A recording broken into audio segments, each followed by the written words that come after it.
अब इस श्लोक के 6वें नंबर श्लोक के अर्थ को तो समझ लिया होगा ना। ये योगिनाम अपि नयान्ति गुणास्तवेश। योगी भी हे प्रभु, हे ईश, आपके गुणों का वर्णन करने के लिए, वक्तुम अर्थात कहने के लिए समर्थ नहीं होते हैं। कथम मम अवकाश भवति, फिर मेरे लिए स्थान कहाँ रह जाता है। जब योगी भी आपकी भक्ति नहीं कर पाते हैं तो मेरा स्थान अर्थात मेरी शक्ति ही कहाँ है। फिर भी उदाहरण देते हैं, जाता तदेव ममस्य असमीक्षित कारिता इयं जल्पन्ति वानज गिरान अनुपक्षिणोपि। जो पक्षी है जिसके पास कोई अक्षर ज्ञान नहीं होता है, फिर भी अपनी वाणी से असमीक्षित यानी बिना विचारे जैसा उसका मन हो जाता है वह भी काँव काँव करके, कू कू करके अपनी ध्वनि के माध्यम से करता ही है। तो मैं भी बिल्कुल उसी की भांति होते हुए, जैसी मेरी वाणी है, जैसी मेरी बुद्धि है, जैसी मेरी समझ है, जितना मुझे आता है उसी के अनुरूप मैं आपकी भक्ति करने के लिए तत्पर होता हूँ। ठीक है, समझ में आ गया? आगे बढ़े? कोई डाउट तो नहीं है? श्लोक नंबर 7 देखें।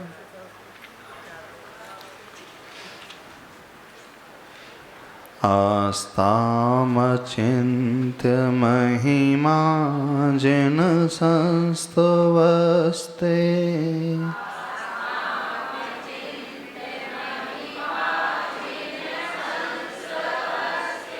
नामापि पाति भवतो भवतो जगन्ते।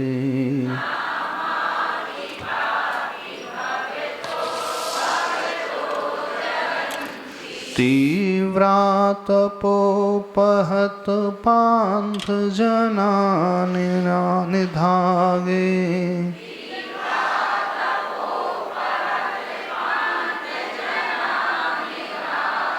एक ने एक्स्ट्रा हो गया ऐसा ना। प्रीणाति पद्म सरसः सरसो निलोपी।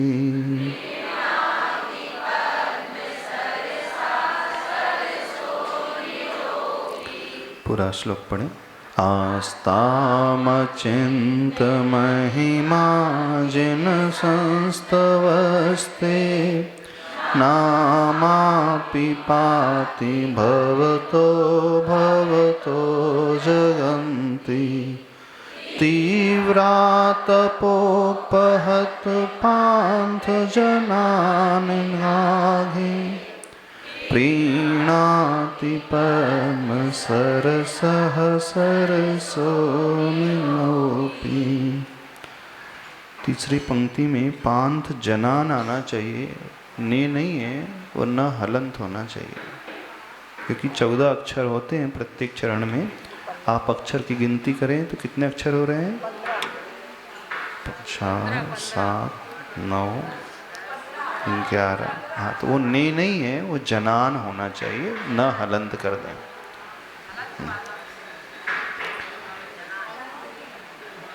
ने की मात्रा न होकर के जनान होना चाहिए। पंथ तीव्रातपोपहत पांथ जनान धागे, ऐसा।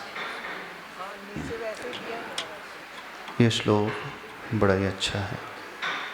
वैसे तो प्रत्येक श्लोक कल्याण मंदिर स्तोत्र के भाव से भरे हुए हैं। जैसा भाव इस श्लोक का है ऐसा ही भाव लिए हुए भक्तामर स्तोत्र में भी श्लोक आता है।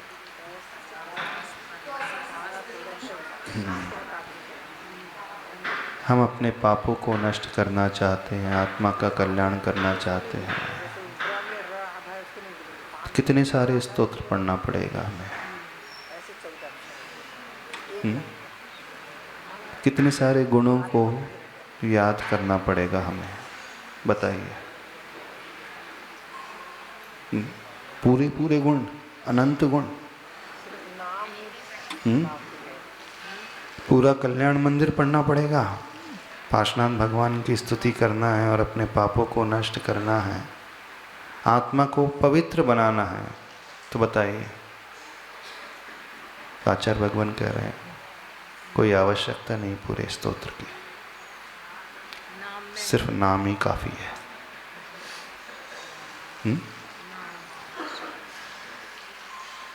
जिस व्यक्ति ने सिर्फ आपका नाम ही ले लिया,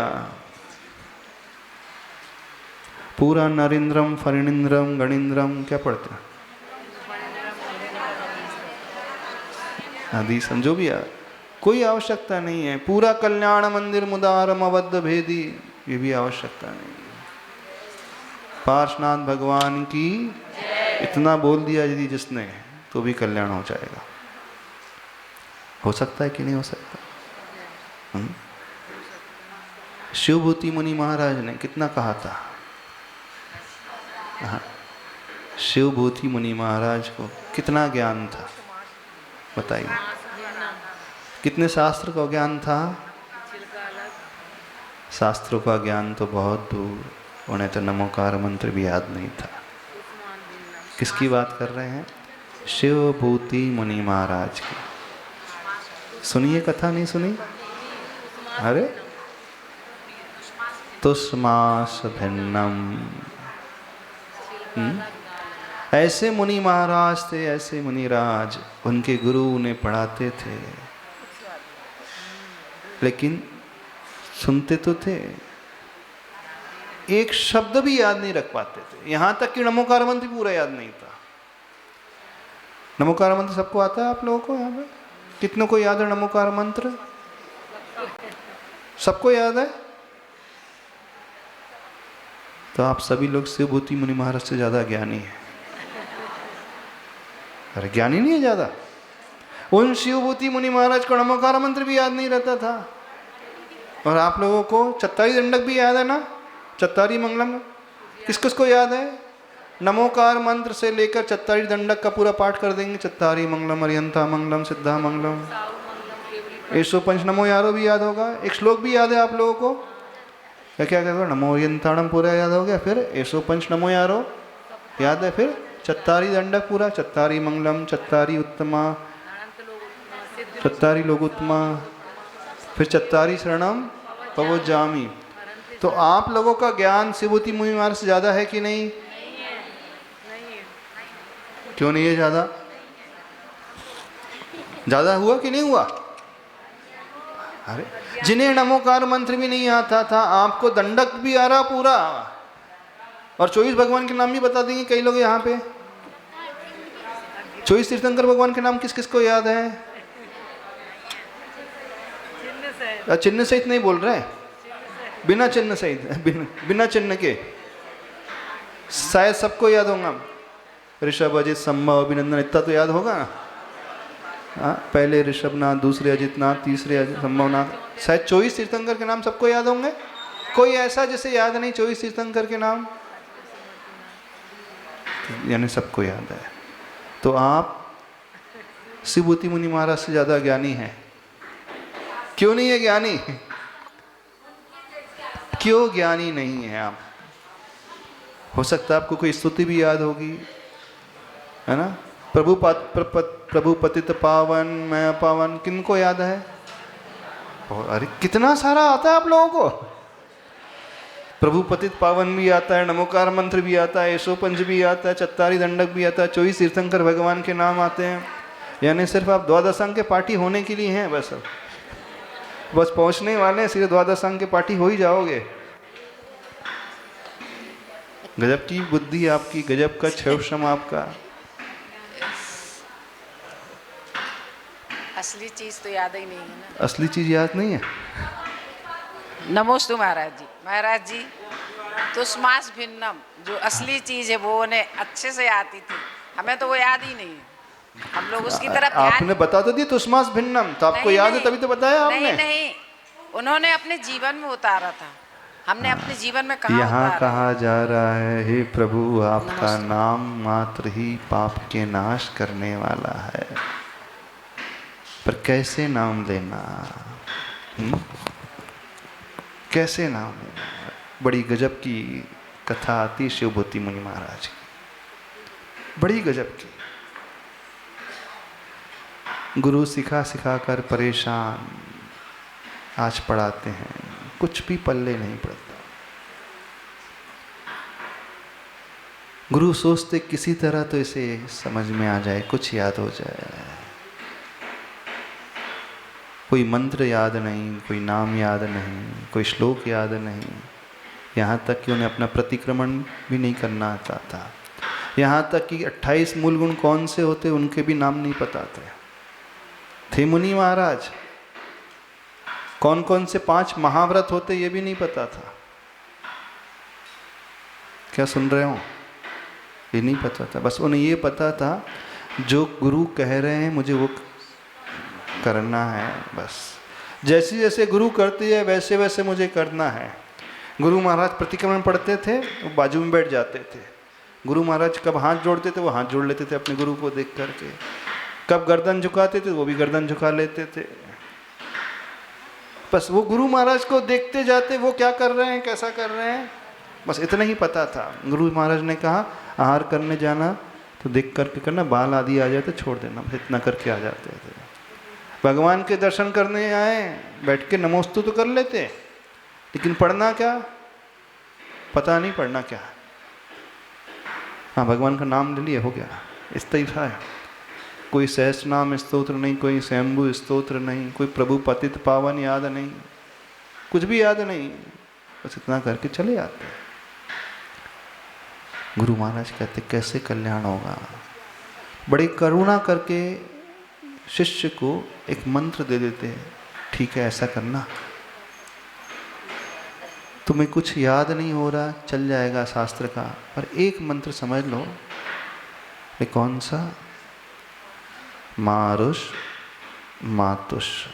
माँ का अर्थ होता है प्राकृत में नहीं करना, रुष यानी रोष नहीं करना, तुष यानी तोष नहीं करना, यानी द्वेष नहीं करना और राग नहीं करना। बोले बस इतना ही याद कर लो। क्या मंत्र दिया? मारुष मातुष। माँ तो दोनों में कॉमन ही था, तो 3 ही शब्द थे, माँ रुष और तुष। कितने शब्द हुआ? क्या मंत्र दिया? माँ रुष, फिर से माँ तुष।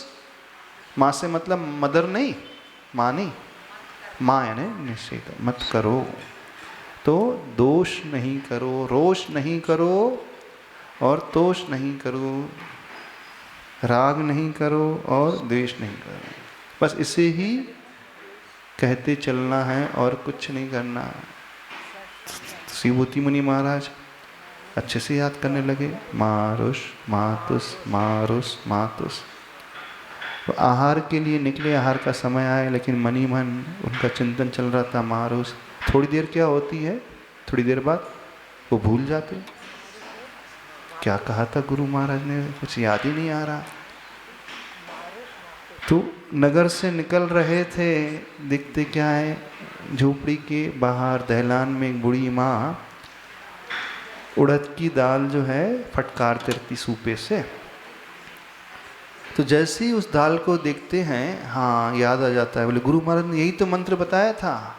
क्या? तुष का अर्थ होता है छिलका, और उड़द को कहा जाता है मांस। उड़द की जो दाल को कहा जाता है संस्कृत में मांस, और उसके छिलके को कहा जाता है तुष। हाँ यही तो कहा था, कुछ कुछ क्या कहा था? कहा था गुरु ने मारुष मातुष। तो बोले तुष तो याद है, कुछ कुछ तो आ रहा है। तो बोले हाँ तुष मास भिन्नम। क्या मंत्र बन गया? वो कुछ सिमिलरिटी थी। अब रोष है, तुष है, माँ है, तो ये याद था कुछ माँ अक्षर भी है, कुछ तुष भी अक्षर है, कुछ रुष भी अक्षर है, पर ये याद नहीं आता माँ श तो ये था। तो बोले हाँ ऐसा याद आएगा, तुष मास भिन्नम। सिमिलरिटी लग रही ना मंत्र में। वो तुष अलग सेंस में था, अब यहाँ पे तुष अलग सेंस में आ गया। तुष का अर्थ है छिलका, और तुष वहाँ पे तोष नहीं करना, संतोष नहीं करना, राग नहीं करना। और रुष था तो रोष नहीं करना, द्वेष नहीं करना। तो कुछ अक्षर की समानता के आधार पर उन्होंने क्या मंत्र बना लिया? तुष मास भिन्नम। और गुरु ने मंत्र क्या दिया था? मारुस मातुस। अब वे शिष्य मंत्र सृष्टा हो गए। क्या हो गए? मंत्र रचयिता। गुरु ने दिया कुछ और था, उन्होंने अपनी बुद्धि से बना कुछ और लिया। पर इतना कहते कहते उनका चिंतन चला, हाँ गुरु ने यही तो कहा था, मांस अलग यानी दाल अलग है, तुष यानी छिलका अलग है। दाल अलग छिलका अलग, दाल अलग छिलका अलग है। बस आहार करने गए थे और बैठ गए शांति से एक जगह, ध्यान करने लगे। दाल अलग छिलका अलग। बोले हाँ शरीर भी तो दाल ही है, ये छिलका है। ये शरीर भी तुष है, और इस शरीर के भीतर रहने वाली आत्मा जो है मांस दाल है। हाँ शरीर अलग और आत्मा अलग, शरीर अलग और आत्मा अलग। उसी ध्यान में बैठ गए तो आहार के लिए थे, भूल गए आहार करना जाना है, और ध्यान में बैठ गए। बैठे बैठे बैठे ऐसे बैठे कि केवल ज्ञान हो गया।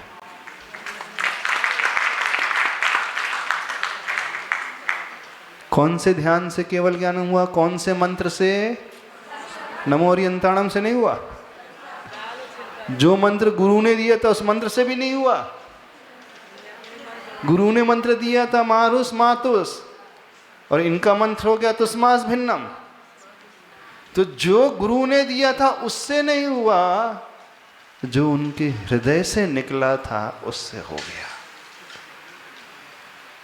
महत्वपूर्ण मंत्र नहीं है, महत्वपूर्ण मंत्र के पीछे छिपा हुआ भाव है।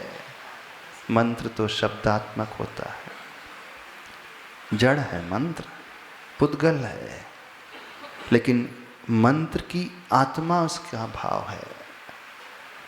हो ये रहा है, हर व्यक्ति मंत्र की आत्मा को नहीं, मंत्र की पुद्गल के रूप को ही पकड़ करके बैठा है। सबको याद है नमोकार मन 24 तीर्थंकर भगवान के नाम, ऐसो पंच नमो यारो, चत्तारी दंड, लेकिन सब शरीर को ही गुनगुना रहे हैं, है ना। आत्मा को पकड़ना सीखें, भाव को पकड़ना सीखें। यदि वो भाव पकड़ में आ गए तो एक शब्द पर्याप्त हो जाता है।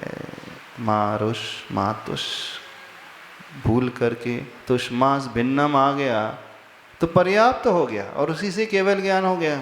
जब उन्हें केवल ज्ञान हुआ तो गुरु महाराज वहीं दूर बैठे थे, देखते क्या है, स्वर्ग से देवता लोग आ रहे हैं विमान में बैठ करके। उनके मन में जिज्ञासा उत्पन्न हो जाती, अभी देवता लोग कैसे आने लगे। तो जहाँ देवताओं के विमान उतर रहे थे गुरु महाराज वहाँ पहुँच जाते और देखते क्या है, ये तो वे ही सुभूति मुनि महाराज जो मेरा शिष्य था। अब उन्हें केवल ज्ञान हो गया है, वो 4 अंगुल अधर पर पृथ्वी से ऊपर विराजित है। अभी तो अरिहंत भगवान बन चुके हैं, केवली बन चुके हैं, 3 परिक्रमा करके नमोस्तु करते हैं। देखो शिष्य तो भाव श्रुत ज्ञान को लेकर के केवली हो गए, अभी हम यहीं बैठे रहे। क्या समझ में आ रहा है? क्या समझ में आ रहा है?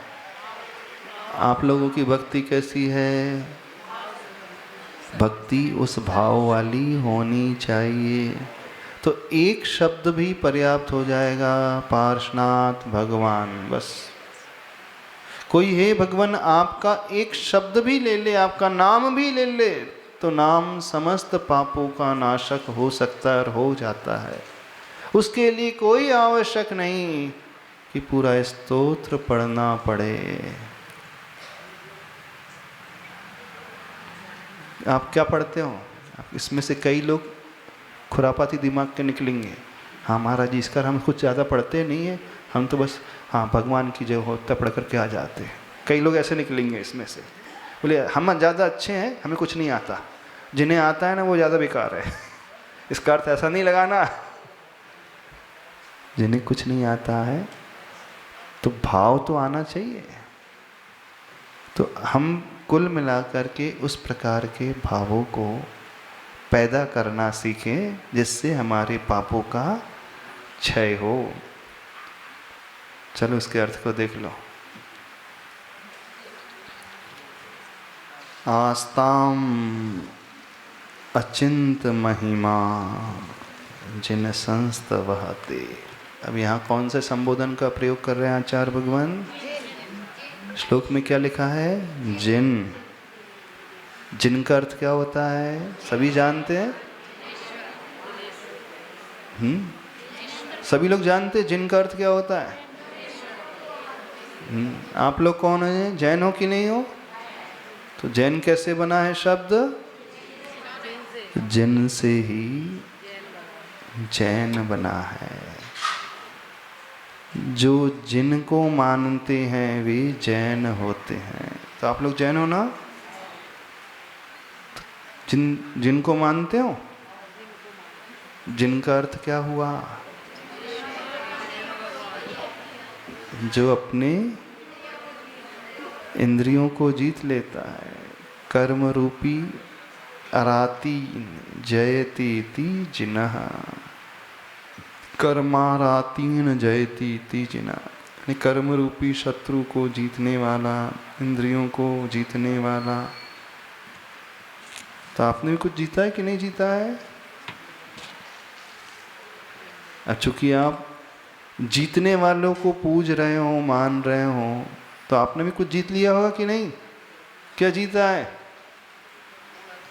जो जैन होता है वह भी कुछ जीतने वाला होता है। क्या जीता है? ऐसा मत कहना कि आईपीएल में सट्टा लगाया तो वो जीत गया मैं।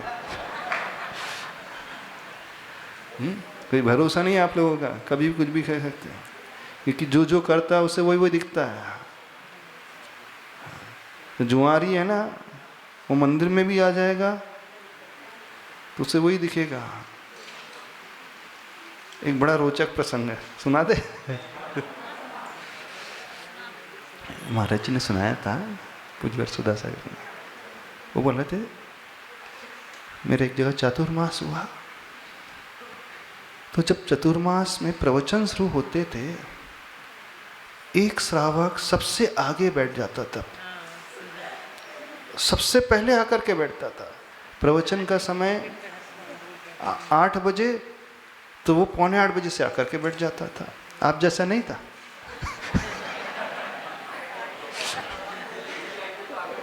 हाँ, आप जैसे नहीं थे कि 8 बजे शुरू है, 7:30 बजे शुरू है तो अपन अपने टाइम से आएंगे। आप लोग अब कितने टाइम से आते हैं? आप लोग गुरु के टाइम से थोड़ी आते हैं। कौन से टाइम से आते? अपने टाइम से आते।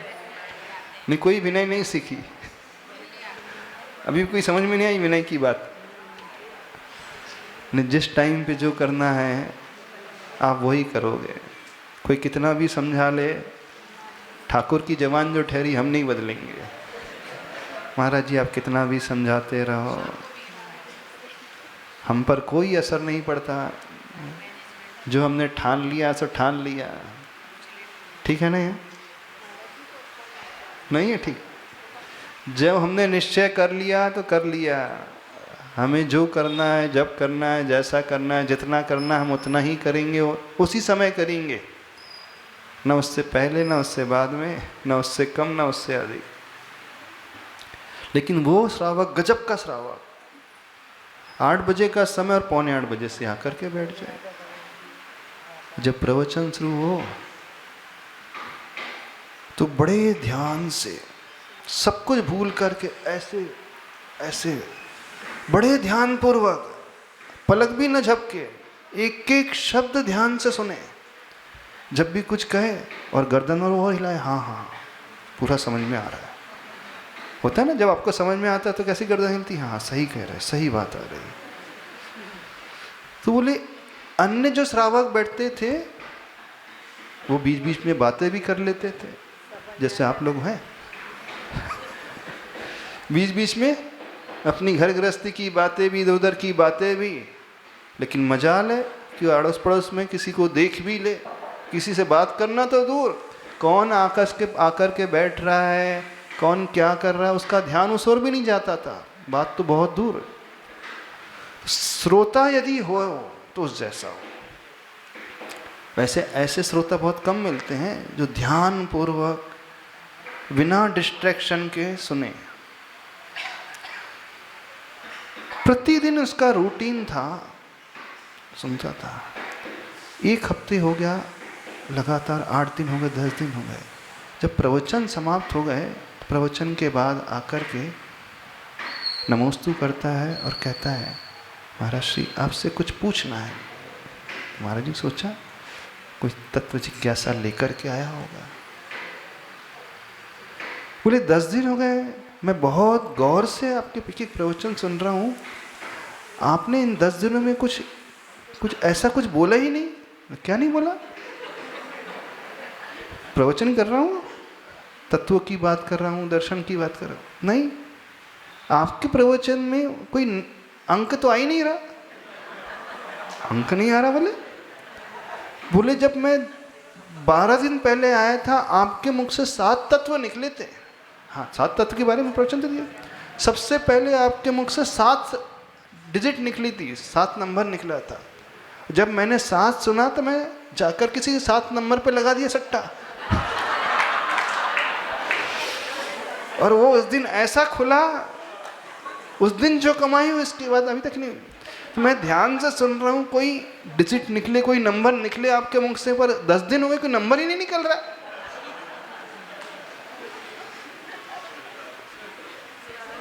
आप लोग को समझ में आ रहा है? आप लोग भी बहुत ध्यान से सुन रहे हैं। ध्यान से सुन रहे हो अथवा अटेंड कर रहे हो अथवा रोज आ रहे हो तो कोई जरूरी नहीं है व्यक्ति धर्म के लिए ही आ रहा हो, है जरूरी? उसका उद्देश्य, उसका पर्पस कुछ और भी हो सकता है। तो आपका क्या उद्देश्य है? आपको तो नंबर के लिए नहीं आ रहा है ना। तो कहने का अभिप्राय, जो कार्य करता है उससे बस वही नजर आता है। वो धर्म सभा में भी आ जाए तो वही सुनने की कोशिश करता है, क्या यहाँ क्या मिलेगा। उसका और कोई उद्देश्य नहीं होता है। तो आप कौन सा उद्देश्य लेकर के आए हो? बताइए हमें, कौन सा उद्देश्य? धर्म का उद्देश्य? यदि धर्म का उद्देश्य लेकर के आए हो तो एक नाम भी बोलोगे, पार्श्वनाथ भी कह दोगे, अंदर से कह दोगे तो कल्याण हो जाएगा। और ये उद्देश्य ना होकर के कुछ और है, आप पूरा कल्याण मंदिर भी कहोगे तो कुछ नहीं होने वाला। पर एक नाम भी काफ़ी है, पूरी स्थिति तो बहुत दूर रही, पर होना चाहिए वो स्तुति भावों से भरकर। चलो श्लोक के अर्थ को देख ले। आस्ताम अचिंत्य महिमा जिन संस्तवस्ते। तो हम बात कर रहे थे जिन की। तो आप लोग जैन हो ना, जिनेंद्र भगवान को मानते हो? तो जिन वो होते हैं जो जीत लेते हैं। तो आपने क्या जीता है? तो कोई नंबर नहीं लगाना, कोई सट्टा नहीं लगाना जीतने के लिए। पैसों को नहीं जीतना है, जुए में नहीं जीतना है।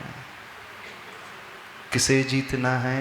दूसरों को नहीं जीतना है, अपने आप को ही जीतना है। अपने को जीतने का अभिप्राय अपनी बुराइयों को जीतना है। तो कुछ जीते हो कि नहीं हो? अपनी बुराइयों को जीत पा रहे हो? सही उपासक जो होता है, जब वो जिनेंद्र प्रभु की जयकार कर लगाता है तो जिनेंद्र जैसा होने की वो कोशिश करता है। यहाँ संबोधन कर रहे हैं जिनेंद्र। आस्ताम अचिंत महिमा। हे भगवान, आस्ताम का अर्थ है बहुत दूर रहे। आपकी महिमा कैसी है? अचिंत, यानी चिंतन भी कोई नहीं कर सकता, उसके बस की बात ही नहीं है आपकी महिमा को कोई अच्छे से जान ले। संस्तवस्ति नामापि, ते यानी आपकी, आपका संस्तवन, कैसा संस्तवन? नाम अपि, यानी एक नाम भी कोई लेता है वो, और आपकी महिमा जो अचिंत है, आस्था वो बहुत दूर रहे, आपका सिर्फ वो नाम भी लेता है, तो वो नाम क्या करता है? पाति भवतो भवतो जगंती, जगंती संसार में, पाति का अर्थ है रक्षा कर लेता है। भवत यानी दो भवत है, एक भवत का अर्थ है प्रभु आपका नाम, आपके लिए, और एक भवतः यानी भव यानी संसार, पंचमी विभक्ति में, भवतः संसार से आपका नाम मात्र लेने वाला व्यक्ति, अथवा आपकी अचिंत महिमा बहुत दूर रही, आपका सिर्फ नाम भी ले लेता है, तो वह इस संसार से पार हो जाता है, आप उसकी रक्षा कर लेते हैं। तो प्रभु के नाम में भी इतना चमत्कार है, प्रभु के गुण तो बहुत दूर। समझना, यदि हमें ज़्यादा ज्ञान नहीं है, बुद्धि ज़्यादा तीक्ष्ण नहीं है, हम प्रभु के गुणों तक न भी पहुंच पा रहे हों, हमें ज़्यादा कुछ समझ में न भी आए, सिर्फ हम प्रभु की जयकारा भी लगा रहे हैं, नाम भी ले रहे हैं, तो वो नाम भी हमारी रक्षा करने वाला हो जाता है। नाम भी कोई ऐसा वैसा नहीं होता है, बहुत बड़ा कार्य करने वाला होता है। इस कारण हमेशा प्रभु का नाम लिया करो, प्रभु की जयकारा भी लगाया करो, तो जयकारा भी बचाने वाली हो जाती है। ऐसा नहीं कि जयकारा में कुछ दम नहीं होता है, जयकारा में भी बहुत पावर होता है। जयकारा भी एक भक्ति कहलाती है। किसी को पूरा स्तोत्र पढ़ना न भी आए, कई लोग होते हैं उनका क्षयक्षम नहीं होता है, एक तो चूंकि संस्कृत में है, संस्कृत उन्हें आती नहीं है, तो वो अपनी भाषा में जय भी बोलते चले जाएं तो भी उनका कल्याण हो जाता है, वे प्रभु उसकी रक्षा करने वाले हो जाते हैं। अब थोड़ी सी एक बात पूछें आपसे, भगवान रक्षा करते हैं, यहाँ तो लिख रहे हैं आचार्य कुमुद संत स्वामी जी, नामापि पाति भवतो जगंती, आपका नाम रक्षा करने वाला। भगवान का नाम हमारी रक्षा कैसे कर लेगा? थोड़े जो दिमागदार हैं, स्वाध्यायशील हैं, उनसे पूछना है। जो ये कहते हैं कि नाम में क्या रखा है, आप तो जाप ही पढ़ते रहते हैं, नमोकार मंत्र की माला ही फेरते रहते हैं, स्वाध्याय कर लो, थोड़ा सा ध्यान लगा लो, थोड़ा सा, कुछ आता जाता नहीं है, सिर्फ भगवान का नाम ही ले रहते हो, उससे होता क्या है? तो उनसे पूछना है। यहाँ तो आचार्य कुमुदचंद्र स्वामी जी लिख रहे हैं कि प्रभु का नाम भी जो ले लेता है, उसे गुण का कोई लेना देना नहीं है, क्योंकि उसकी बुद्धि नहीं कि गुण तक पहुँच सके, उसे तो नाम आता है भगवान का लेना, तो वो नाम भी, प्रभु का नाम भी रक्षा करने वाला है। तो हम आपसे पूछ रहे हैं, नाम से रक्षा कैसे हो जाती है हमारी?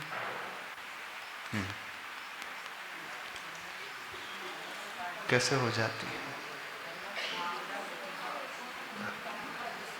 कहा तो यही जाता है, गुण सहित भक्ति होनी चाहिए, दृष्टि में गुण आना चाहिए, कहा तो यही जाता है ना। गुण सहित भक्ति होनी चाहिए। यदि हमारी भक्ति में दृष्टि प्रभु के गुण की ओर नहीं है, भक्ति उस ओर नहीं है, तो भक्ति कोई काम की नहीं। इतना नाम मात्र की भक्ति है, नाम मात्र की पूजा है, शब्दों की पूजा है। देखो यहाँ आचार्य भगवान से शब्द से ही रक्षा करवा रहे हैं। अभी यहाँ भाव की भी बात नहीं कर रहे हैं, द्रव्य से ही सारा कार्य कर रहे हैं, गुण की भी बात नहीं कर रहे हैं। भाव से करे तो कोई बहुत अच्छी बात है, लेकिन जिसे भाव भी नहीं पैदा करना आ रहा है, जो अर्थ भी नहीं समझ पा रहा है श्लोक का। कई लोग होंगे श्लोक पढ़ करके उनको कोई अर्थ नहीं निकाल पाते होंगे। निकाल लेते आप लोग अर्थ? नहीं निकाल पाते ना? तो फिर आपकी भक्ति व्यर्थ है।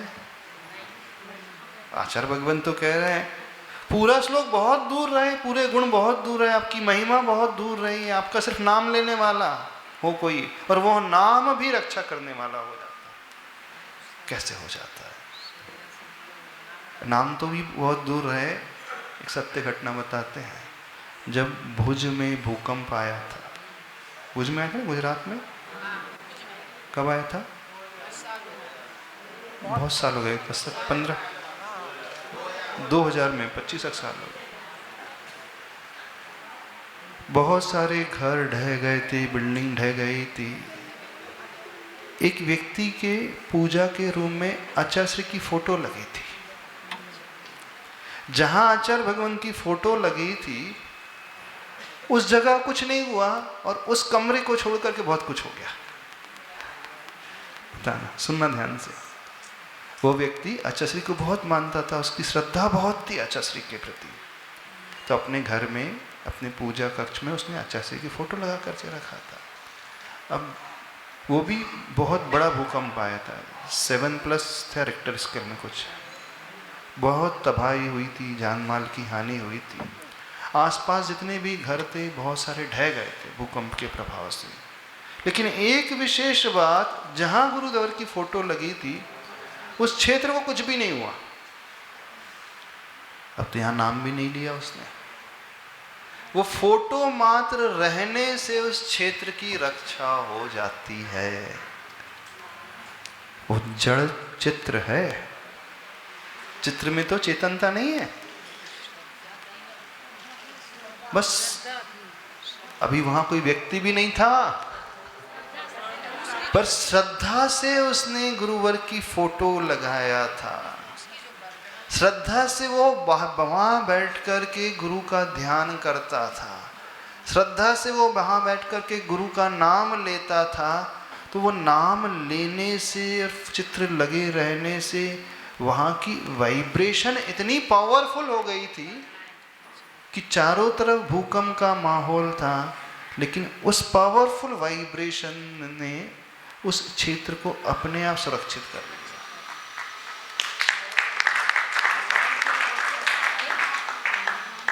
तो समझो, यदि आपको गुण न भी समझ में आ रहे हो, आपकी दृष्टि में भाव वैसे न भी लग रहे हो, लेकिन आप भावों से नाम भी ले रहे हो, श्रद्धा से नाम ले रहे हो, तो वह नाम भी कल्याणकारी हो जाता है।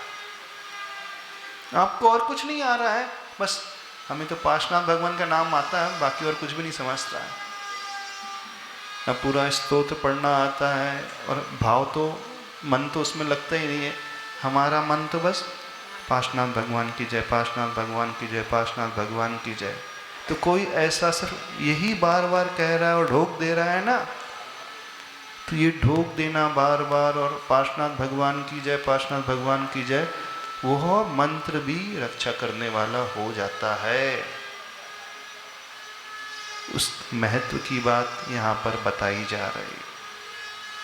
पर होना चाहिए वो शब्द का उच्चारण श्रद्धा से। जब आप कहो पार्श्वनाथ भगवान की जय, तो आपके मुख से ही नहीं, आपके हृदय से भी पार्श्वनाथ भगवान निकलना चाहिए।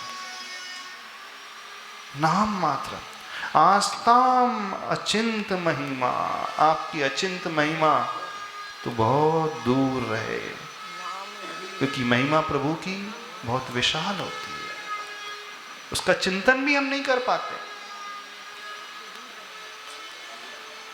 तो ऐसा प्रभाव प्रभु के नाम का होता है, गुरु के नाम का होता है। इसलिए सबसे कह रहे हैं, बड़े श्रद्धा भाव से समर्पित होते हुए प्रभु का नाम लिया करो। जब समय मिले तब नाम लिया करो। हिंदू दर्शन में एक नाम साधना होती है। जब वहाँ दीक्षित हो जाते हैं ना, जो साधु बन जाते हैं, उनके गुरु वर्षों तक उन शिष्य को सिर्फ एक ही कार्य देते हैं। बोले क्या करना है? बोले 12 वर्ष तक बैठ कर के आपको कुछ नहीं करना है, सिर्फ जो मंत्र उन्होंने दे दिया, नाम दिया, बस उसी को दोहराना है। वही कहते रहो, पार्शनाथ पार्शनाथ पार्शनाथ पार्शनाथ पार्शनाथ पार्शनाथ। आपने कई लोग देखे भी होंगे, वो ट्रेवल कर रहे होंगे गाड़ी में, कुछ भी कर रहे होंगे, तो उनके हाथ में माला सी रहती है। हाँ? बार बार वो गुरुया सिरकाते रहते और पढ़ते रहते हैं। चल रहे हैं, देख रहे हैं, पर उनके मुख से वही भी निकलते रहते और हाथ फिरते रहता है, चलते रहता है। कई लोग तर्क करते हैं, ये क्या कर रहा है? ट्रेवल कर रहा है, ट्रेन में बैठा है, बस में बैठा है, इधर भी देख रहा है, लेकिन मुख से पार्शनाथ पार्शनाथ अथवा कोई भी नाम लिख रहा है। तो जो बार बार नाम लेने का शुरू कर देता है व्यक्ति, उस अभ्यास से चारों तरफ की वर्गणाएं इतनी पावरफुल हो जाती है। उसका साइंटिफिक रीजन बताते हैं। मंत्र जाप जो है, मंत्र साधना जो है, जाप की साधना अथवा माला की साधना, उसमें क्या होता है? सही से बताना। आप नमोकार मंत्र की माला का नियम ले लेते हैं। नमो रियंताणम, नमो सिद्धाणम, नमो ऐरियाणम, नमो उज्जैनम, नमो लोहे सवे साउडम। और बड़ी स्पीड से आपने माला फेर ली। हम गारंटी से कह सकते हैं 99.99% लोगों का भाव की ओर, गुणों की ओर मन जाता ही नहीं होगा। यही है ना? बस अब नमो रियंताणम, नमो रियंताणम, नमो रियंताणम, नमो रियंताणम, नमो रियंताणम पढ़ते रहते हैं। यही होता है, क्योंकि आप जिस स्पीड से पढ़ रहे हैं, नमो रियंताणम का नमो सिद्धाणम, नमो ऐरियाणम, फिर नमो वज्जाणम, नमो लोहे सवे साउडम, तो उपयोग उनके गुणों की ओर लाने में, वहां तक पहुंचाने में समय की अपेक्षा होती है। आपको टाइम देना पड़ेगा, जब तब आपकी दृष्टि गुणों की ओर जाएगी। ध्यान में क्या है? हमने नमो रियंताणम कहा, तब हम बैठ गए, अरियन भगवान का चिंतन करने लगे। लेकिन जाप में चिंतन नहीं हो रहा है। जाप में तो स्पीड से आप एक मंत्र के बाद दूसरा, दूसरे के बाद तीसरा, तीसरे के बाद चौथा, ये होता है ना? ये होता है, इसके अलावा तो कुछ नहीं होता। आपने लगातार नमो रियंताणम पढ़ रहा है, तो आप इतना टाइम ही नहीं देखते रुकने का कि मैं अरियन का चिंतन तो कर लूँ। अरियन के 46 मूल गुण होते हैं, अरियन भगवान का ऐसा स्वरूप होता है, उनके अनंत चतुष्टय होते हैं। यदि आप चिंतन करने बैठ गए तो फिर मंत्र रुक जाएगा, जाप रुक जाएगी। यही होता है ना? लॉजिक समझे। जब जाप दी जा रही है तो वहां सिर्फ मंत्री मंत्र पढ़ा जा रहा है, बार बार मंत्री मंत्र पढ़ा जा रहा है। और जब ध्यान किया जा रहा है तो वहाँ बार बार मंत्र नहीं पढ़ा जाता है, एक पद विशेष पर रुक करके अपनी दृष्टि टिका दी जाती है। फिर दृष्टि टिका दी, जैसे हमने नमो रियंताणम कहा तो अरियन भगवान की प्रतिमा का चिंतन करने लगे, उनकी नासाग्र दृष्टि को याद करने लगे, उनके प्रातिहार को याद करने लगे, उनके आसन को विजुलाइज करने लगे, उनके रूप को, उनके जो रंग है प्रतिमा का वो ध्यान में लाने लगे। नाम यानी जाप में और ध्यान में बहुत अंतर है। अब यहाँ पर ये नहीं कहा गया कि प्रभु का ध्यान पाप का नाश कर रहा है। क्या कर रहा है? नामापि पाति भवतो भवतो जगन्ति। रहस्य पकड़ो, बड़ा गहरा रहस्य है। नाम भी, ध्यान भी करता है, क्षेत्र भी है। नाम स्थापना द्रव्य भाव तस्तन्यास, तो भाव तो करता ही है, स्थापना भी है, द्रव्य भी है, लेकिन यहां नाम भी कर रहा है। तो कोई व्यक्ति बार बार किसी मंत्र को उच्चारित कर रहा हो, बार बार उस मंत्र को पढ़ रहा हो और लगातार स्पीड से पढ़ रहा है, तो गारंटी है उसकी दृष्टि भावों की ओर नहीं जा सकती, संभव ही नहीं, क्योंकि आप जाप कर रहे हैं, ध्यान नहीं कर रहे हैं। तब प्रश्न उठता है, जब हमारा मन भावों की ओर, गुणों की ओर नहीं जा रहा है, तो उसमें कुछ लाभ होता है कि नहीं होता है? यहां तो आचार्य भगवान कह रहे हैं लाभ हो रहा है, एकदम कह रहे हैं। नामापि पाति, यानी नाम भी रक्षा करता है। जगन्ति संसार में किससे रक्षा करता है? भवतः, संसार से। किसका नाम? भवतो, यानी आपका नाम इस भव से रक्षा करता है। अब कैसे रक्षा करता है, प्रश्न यहां पर यह है। बता सकते हो कैसे रक्षा करता है? कोई व्यक्ति का नियम होता है करोड़ों जाप का, कई लोगों का नियम, और एक साधना होती है। जब हम द्रव्य संग्रह पढ़ते हैं तो उसमें आता है 35 16 56 35 अक्षर, 16 अक्षर, 4 अक्षर, 6 अक्षर, 5 अक्षर, 2 अक्षर, 1 अक्षर के जाप, और अन्नम च गुरु उपदेशेन, अन्य मंत्र जो है गुरु के उपदेश से। अब हम जाप दे रहे हैं, सिर्फ शब्द से उच्चारण कर रहे हैं, तो कैसे वो रक्षा करने वाला हो जाएगा? कोई बता सकता है? बुद्धि से सोचे तो कोई तर्क करेगा, अरे गुणों की ओर दृष्टि जा ही नहीं, सिर्फ फालतू है जाप देना। कुछ लोग कहते भी हैं, कहाँ जाप देने बैठ गए, भावों की ओर दृष्टि लाओ, गुणों की ओर दृष्टि लाओ। जाप में तो शताब्दी एक्सप्रेस भागती है ना, राजधानी एक्सप्रेस की स्पीड से आप भागते हैं, टाइम वेस्ट कर रहे हैं। कुछ लोग ऐसे भी कहते हैं। अब हम आपसे कुछ बताइए, कैसे होता है नाम रक्षा करने वाला? क्या होता है, कौन सी प्रक्रिया घटित होती है? बताओ, कौन बताएगा? अरे आप इतने वर्षों से जाप दे रहे हो कि नहीं? कितनी कितनी माला का नियम है? किसी की 11 माला, किसी के 15 माला रोज की। कई ऐसे भी जो 25 माला के नियम वाले भी बैठे होंगे यहाँ पे। 25 माला वाला कोई है यहाँ पे? रोज 25 माला फेरता है? हाँ फेरते, बहुत अच्छे। तो क्या होता है उसमें, कैसे लाभ होता है, कैसे हमारी रक्षा हो जाती है? और जब आचार्य भगवान लिख रहे हैं तो होती है रक्षा, वो अन्यथा तो लिखेंगे नहीं। समझ सकते हो नहीं? अब समझो, हम बताते हैं। जब हम बार बार किसी नाम को दोहरा रहे हैं अथवा मंत्र को पढ़ रहे हैं, तो क्या होता है, हमारा सबकॉन्शियस माइंड जो है उसे एकदम से ग्रास्प करने लगता है, ग्रहण करने लगता है। सबकॉन्शियस माइंड यानी हमारे अवचेतन मन में वो ही व्यक्ति जिसका नाम लिया जा रहा है वो आने लगता है। अवचेतन मन में आने लगेगा का अर्थ क्या हुआ? अबुद्धि पूर्वक भी उनकी झलक अब हमारे भीतर आने लगती है। एक होता है बुद्धि पूर्वक हम पार्श्वनाथ भगवान को याद कर रहे हैं उपयोग लगा करके, और जब बात अवचेतन मन में गहरी प्रवेश कर जाती है तो बिना पुरुषार्थ के, बिना बुद्धि लगाए, बिना उपयोग लगाए भी स्वतः ही वो दिखने से लगते हैं। कई बार आप लोगों के साथ होता भी होगा, अबुद्धि पूर्वक कई आप कार्य कर भी जाते होंगे, करते हैं कि नहीं? यहाँ बैठे हुए कई कर भी रहे होंगे, जैसे दिख रहा है, अथवा पैर हिल रहे हैं। उनसे पूछो भाई पैर क्यों हिला रहे हो? मैं पैर हिला रहा हूँ, मुझे पता ही नहीं। किसी की आदत हो जाती है ना पैर हिलाने की, किसी की आदत होती है जैसे ऐसे ऐसे करने की, किसी की आदत होती है सिर पे हाथ फेरने की, कई प्रकार की हैबिट बन जाती हैं। उससे पूछो ऐसा क्यों करते हैं आप? बोले हमारा ध्यान ही नहीं जाता, हम ऐसे कब कर जाते हैं।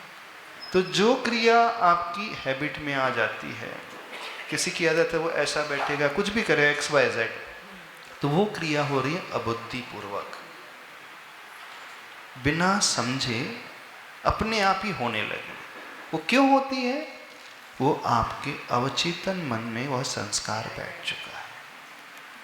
तो जब हम कोई नाम बार बार दोहराते हैं, हमने भगवान का नाम अथवा नमोरियंताणम नमोरियंताणम नमोरियंताणम हजारों लाखों बार करोड़ों बार दोहराया, तो इस दोहराने का फल ये निकलता है कि वो अवचेतन मन में गहरा प्रवेश कर जाता है।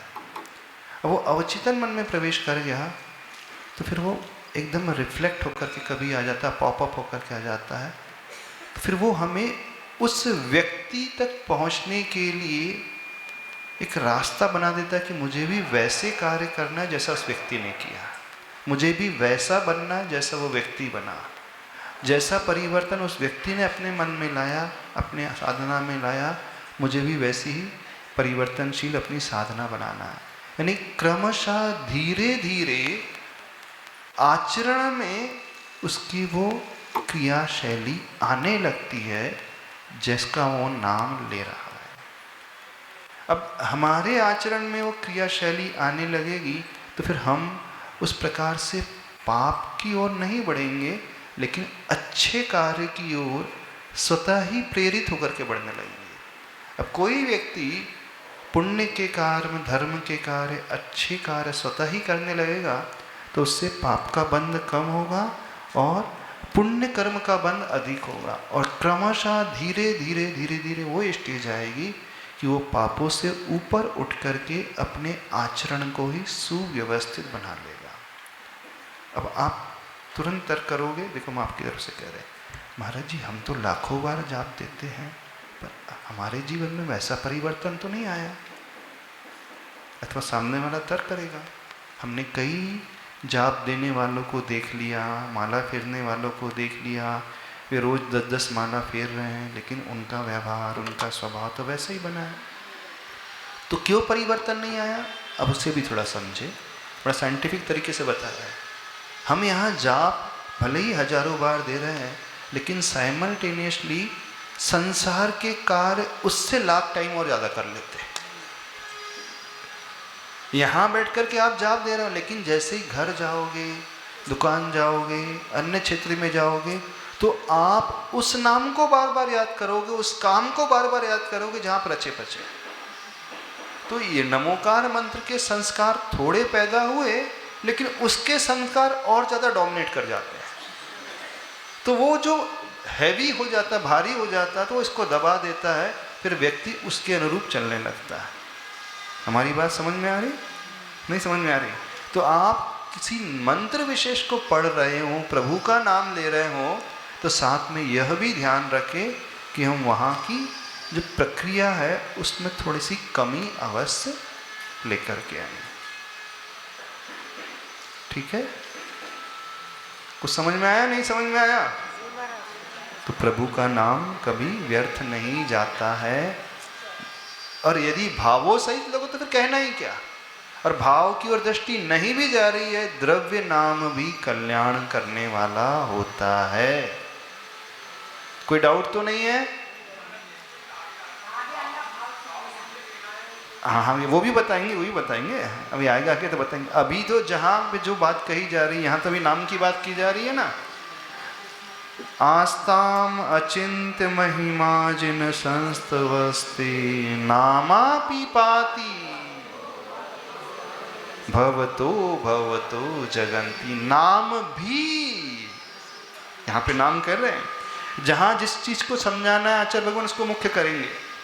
तो कोई यदि कहता है नाम मात्र की पूजा कोई मतलब नहीं रखती है, नाम की जाप कोई मतलब नहीं रखती है, ये तो सिर्फ नाम ही नाम कहे जा रहे हैं, इनके भाव तो लगते नहीं हैं, उनसे भी कहना है कि नाम भी व्यर्थ नहीं होता है, नाम भी अपने आप में कुछ करने वाला होता है, बशर्ते आप उसकी क्वालिटी और क्वांटिटी इतनी बढ़ा दो कि आपको रिजल्ट वो मिल जाए।